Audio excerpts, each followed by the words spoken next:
Drop ले लिया और ये सोच रहे हो कि मार्क्स तो हमारे ऑटोमेटिकली इंक्रीज हो जाएंगे क्योंकि हमने पहले भी एक बार क्या किया है, सीयूटी का एग्जाम दिया है। तो यहाँ पे ना तुम अपने लाइफ की बहुत बड़ी मिस्टेक कर रहे हो, क्योंकि ड्रॉप लेने से ऑटोमेटिकली कभी भी मार्क्स नहीं बढ़ते। यानी ड्रॉप के अकॉर्डिंग अगर हम देखें तो हर साल हमारा कंपटीशन भी इंक्रीज होता है, तो हमें नई स्ट्रैटेजी फॉलो करनी पड़ती है। इवन हमारे तो सिलेबस में भी चेंजेस आते हैं, तो आपको अभी से वर्क करना पड़ेगा, नहीं तो आपका ये जो साल आपने एक लिया है ना कि हम तो भाई प्रॉपर प्रिपरेशन करेंगे और नेक्स्ट ईयर अपने ड्रीम कॉलेज में जाएंगे, इस पे एक बहुत बड़ा क्वेश्चन उठेगा जो आपको सोसाइटी भी पूछेगी, इवन आपका खुद से भी होगा कि यार मैंने लिया था, क्या ये मैं जस्टिफाई कर पा रहा हूं या नहीं कर पा रहा।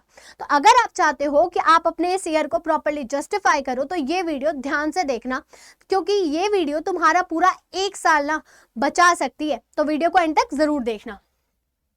देखो बेसिकली होता क्या है, जब हम ड्रॉप लेते हैं ना तो हम ये सोचते हैं कि यार कल से स्टार्ट कर लेंगे, या फिर जनरली लोग क्या करते हैं 2 दिन पढ़ते हैं, तीसरे दिन ब्रेक ले लेते हैं, फिर 4 दिन पढ़ते हैं, फिर 5-6 दिन ब्रेक ले लेते हैं, और यही करते करते वो अच्छा खासा टाइम अपना वेस्ट कर देते हैं। देखो आपको कुछ नहीं करना है, आपको स्कूल तो जाना नहीं है, ऐसा तो नहीं है कि आपको बोर्ड्स की भी प्रिपरेशन करनी है। तो आप क्या कर सकते हो, अपने दिन का मैक्सिमम टाइम अपनी प्रिपरेशन को दे सकते हो। मैं ये नहीं कह रही कि 24 घंटे अपने क्या दो तुम एग्जाम की प्रिपरेशन में, तो तुम एटलीस्ट 5 से 7 घंटे देना स्टार्ट कर दो डे बाय डे ना। तुम्हारा ये भी नहीं कह रही हूं कि स्टार्टिंग से ही 5-7 घंटे बैठ जाओ। जब स्टार्ट करो पढ़ना तो स्टार्टिंग में 2 घंटे तो एटलीस्ट बैठो, ठीक है। जब तुम 2 आवर्स बैठने लग जाओगे ना तो धीरे धीरे तुम्हारा ये 5 to 7 आवर में ऑटोमेटिकली कन्वर्ट हो जाएगा। और जो ये 5 to 7 आवर है ना, तुम्हें ज्यादा देने की इसलिए जरूरत है क्योंकि तुम्हारे पास अकाउंटेंसी जैसा सब्जेक्ट हो सकता है, तुम्हें जीएटी पढ़ना हो, तुम्हें मैथ्स जैसा सब्जेक्ट पढ़ना होगा, या फिर फिजिक्स और केमिस्ट्री।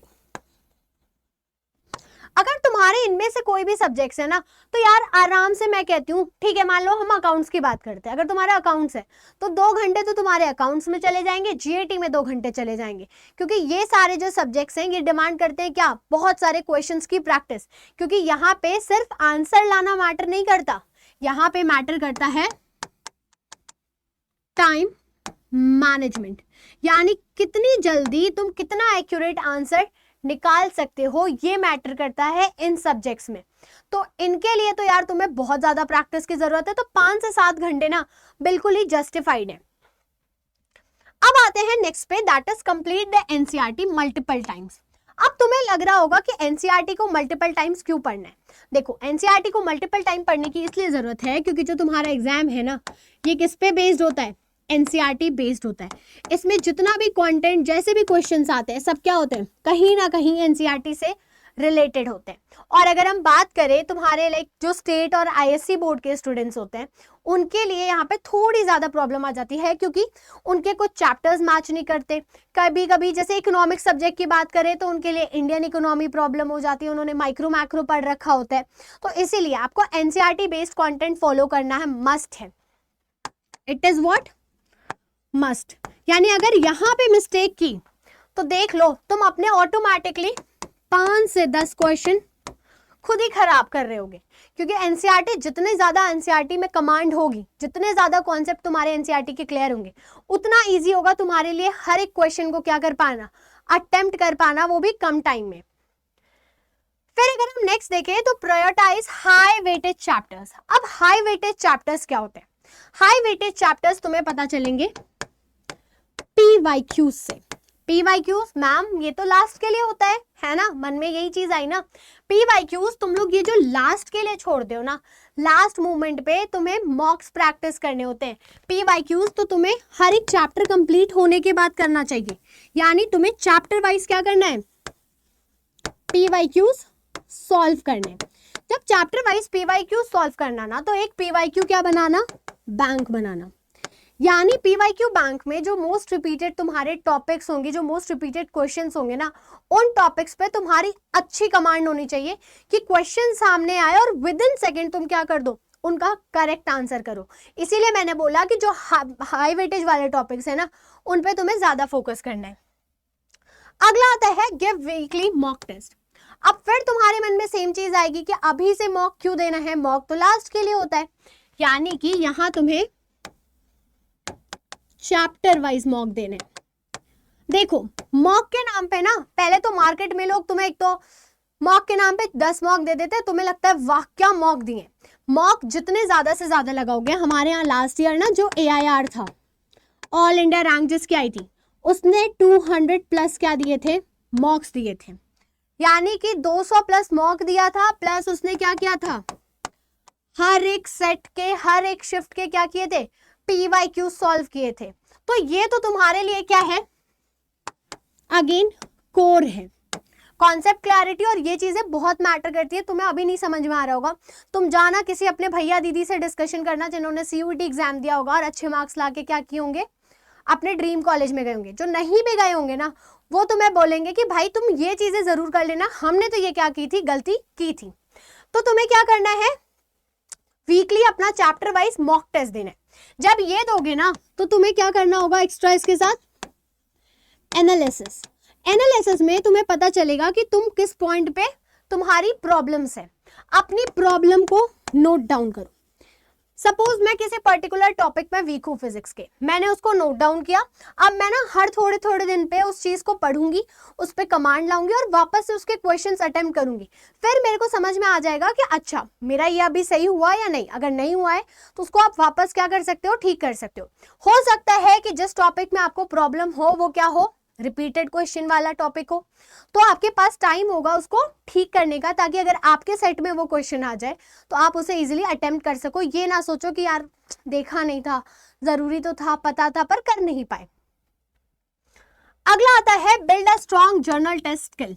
यानी यहां पे बात हो रही है GAT एंड लैंग्वेज की।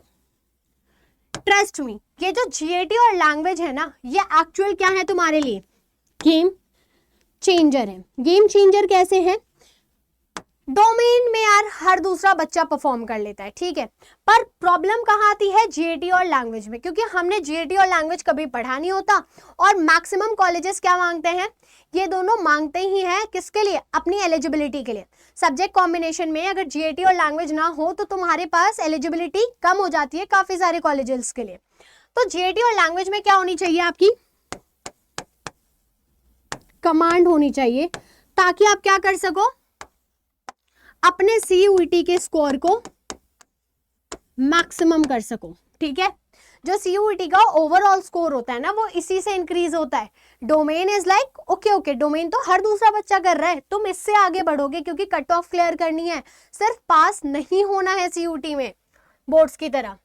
फिर मेंटेन है ना एरर नोटबुक। ये जो एरर नोटबुक होगी ना, ये तुम्हारी क्या होगी, हर सब्जेक्ट की अलग अलग होगी।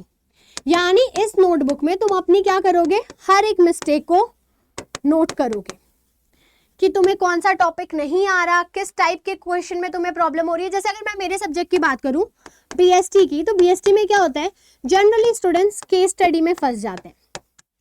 ठीक, जो थोड़ी छोटी होती है वो तो तब भी कर लेते हैं, जो थोड़ी लेंदी और थोड़ी सी भी ट्रिकी हो गई तो वहां पे उनका काम हो जाता है।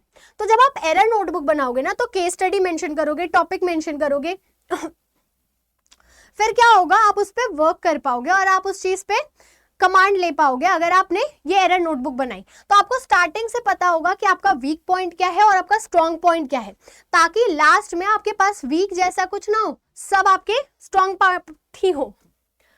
फिर आता है avoid resources overloaded.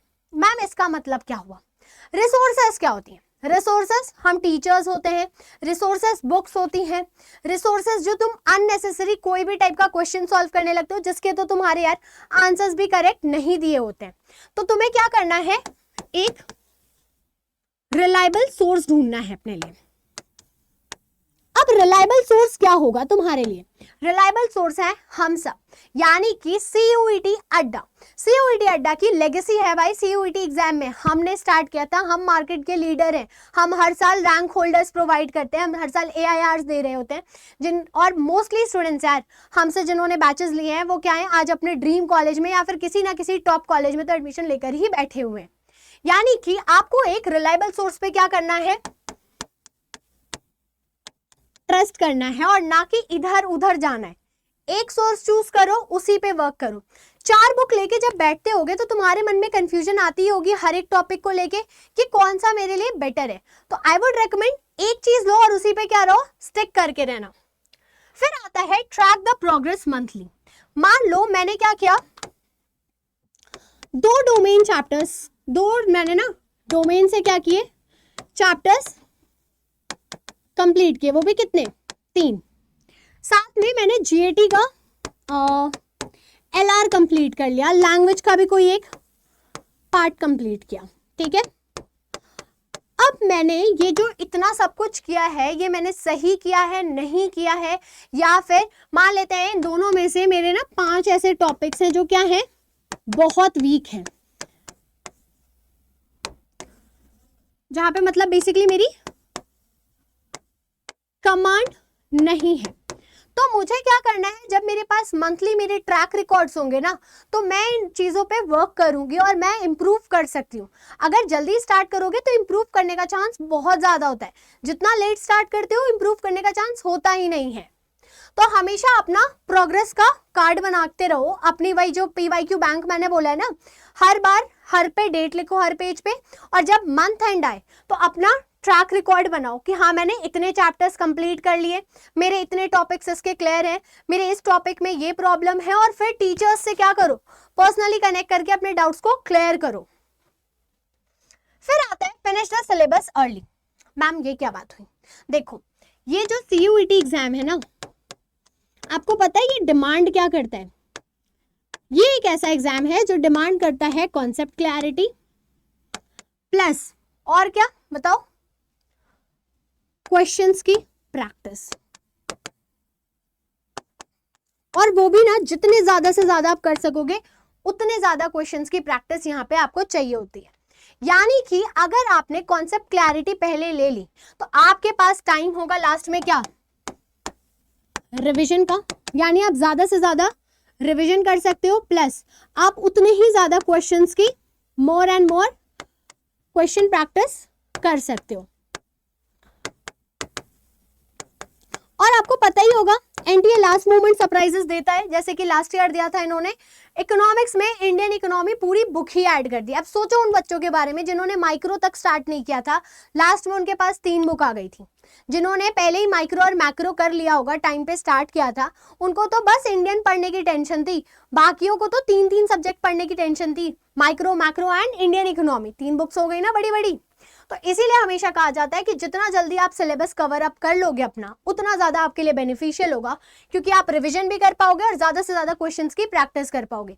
And GAT, accountancy, I guess physics, mathematics, ये ऐसे सब्जेक्ट है जहां जितने क्वेश्चन प्रैक्टिस कर लो उतना कम माना जाता है, क्योंकि वहां पे न्यूमेरिकल टर्म्स में बातें होती हैं, तो थोड़ी बहुत मिस्टेक वाली प्रॉब्लम तो रही जाती है। तो जब प्रैक्टिस ज्यादा से ज्यादा करोगे तो उतना ही कमांड होगा, टाइम को लेके भी और एक्यूरेसी को भी लेके, क्योंकि CUET एग्जाम ना इस पे बेस्ड नहीं है कि मैंने कितना अटेम्प्ट किया, ये एग्जाम बेस्ड है तुम्हारी एक्यूरेसी पे।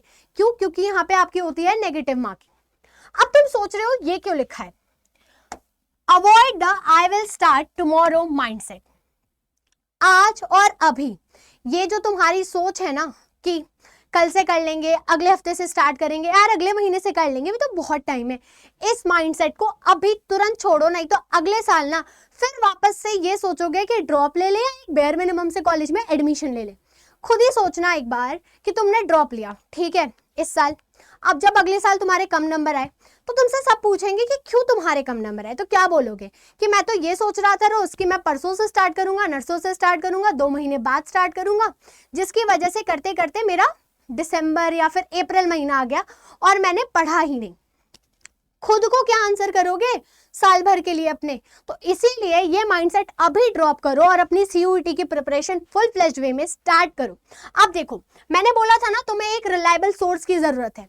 रिलायबल सोर्स कौन है? हम हैं, यानी हमारे ऑनलाइन बैचेस जिनकी क्लासेस स्टार्ट हो चुकी है तुम्हारे RM 3.0 की अभी से, तो बैच में इनरोल करो ताकि तुम्हारे पास बैकलॉग भी ना हो, तुम्हें प्रॉपर गाइडेंस मिले, प्लस क्वेश्चन की प्रैक्टिस हो सके, साथ ही साथ तुम्हारे पास फुल्ली कॉन्सेप्ट क्लैरिटी हो सके, सब कुछ एकदम क्रिस्टल क्लियर फॉर्म में तुम्हारे पास हो। अब इस बैच में तुम इनरोल कैसे कर सकते हो? सिंपली आपको क्या करना है, अड्डा की वेबसाइट पे जाना है, यहाँ पे ऑल कोर्सेज पे जाएंगे हम, CUT UG PG, आपको एंट्रेंस एग्जाम दिख रहा होगा। सपोज हमें महापैक लेना है, ठीक है, कॉमर्स का देख लेते हैं, हम करेंगे बाय नाउ, यूज करेंगे कोड AD50, जिससे क्या होगा, आपको एडिशनल डिस्काउंट मिल जाएगा। आपने देखा पहले बैच अराउंड 14 या 15 के था और कोड यूज करके बैच की प्राइस हो गई 10,998। इस बैच में आपको हर एक बैच की एक्सेस मिलेगी, चाहे हमारा प्रतिज्ञा बैच हो या फिर और भी कोई भी बैच लॉन्च होगा, हर बैच की एक्सेस, साथ ही साथ आपको PYQs, आपको इसके अपार्ट ई बुक्स भी मिलेंगी, साथ में आपको हर एक मॉक टेस्ट की एक्सेस मिलेगी। तो यार देखो, मैंने पहले ही बोला था CUET एग्जाम बेस्ड ही है तुम्हारा किस पे, ज्यादा से ज्यादा क्वेश्चन प्रैक्टिस पे और कॉन्सेप्ट क्लैरिटी पे। तो ये तुम्हारे लिए एक वन स्टॉप सॉल्यूशन है। तो बिना देरी किए क्या करो, जल्द से जल्द एनरोल करो। और RM 3.2 की क्लास स्टार्ट हुई है तो बैकलॉग का भी चांस नहीं होगा। और हाँ, डिस्क्रिप्शन में लिंक दिया हुआ है तो तुम वहां से भी क्या कर सकते हो, डायरेक्टली एनरोल कर सकते हो, बट कोड AD50 यूज कर लेना एक्स्ट्रा डिस्काउंट के लिए। मिलते हैं नेक्स्ट सेशन में, टिल देन कीप लर्निंग। और हाँ, याद रखना, ड्रॉप लिया है इसे मिस्टेक मत बनने देना, इसे एक अपनी लाइफ की अपॉर्चुनिटी में कन्वर्ट करो। और कमेंट सेक्शन में जरूर बताना कि तुम कौन सा कॉलेज टारगेट कर रहे हो।